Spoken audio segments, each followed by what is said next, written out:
tribus qu'ils avaient entreprises par désœuvrement, sans y prêter attention, mais qui s'anima peu à peu dès que Paul Erstein eut fait venir 2 bouteilles de champagne.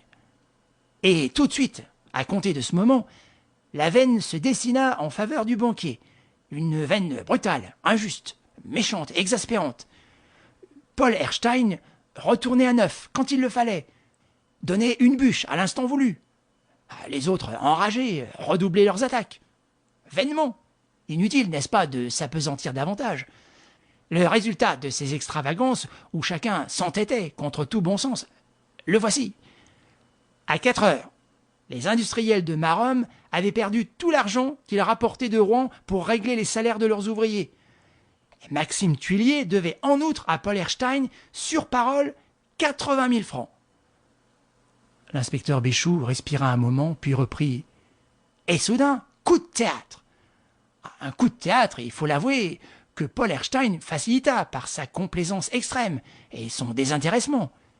Il divisa la somme totale de ses gains en 4 portions, qui correspondaient exactement aux pertes annoncées, divisa ensuite ces 4 paquets par tiers et proposa à ses adversaires les 3 parties finales.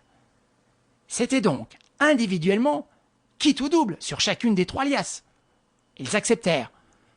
Paul Erstein perdit les 3 fois. La veine avait tourné. Après toute une nuit de lutte, il n'y avait plus ni gagnant ni perdant. « Tant mieux !»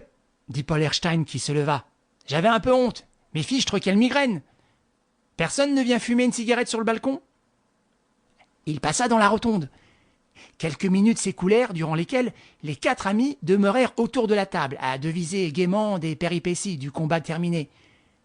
Puis, ils se résolurent au départ. Ayant traversé la seconde salle et la première, ils prévinrent le domestique de garde qui somnolait dans l'antichambre. « Monsieur Erstein est encore là, Joseph, mais il ne saurait tarder à s'en aller. » Puis ils sortirent exactement à 4h35. L'auto de l'un d'eux, Alfred Ovard, les ramena, comme chaque vendredi soir, à Maromme. De son côté, le domestique Joseph attendit 1 heure. Après quoi, las de sa faction nocturne, il se mit en quête de Paul Erstein et le trouva gisant dans la rotonde, tordu sur lui-même, inerte. Il était mort. L'inspecteur Béchoux fit une seconde pause. Madame Fougeray avait baissé la tête.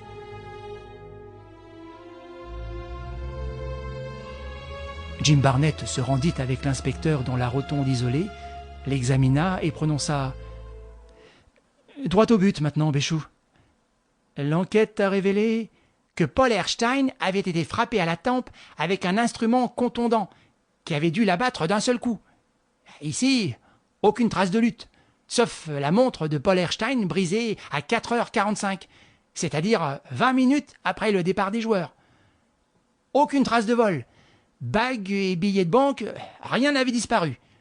Enfin, aucune trace de l'agresseur, qui n'avait pu ni entrer ni sortir par l'antichambre, puisque Joseph n'avait pas quitté son poste.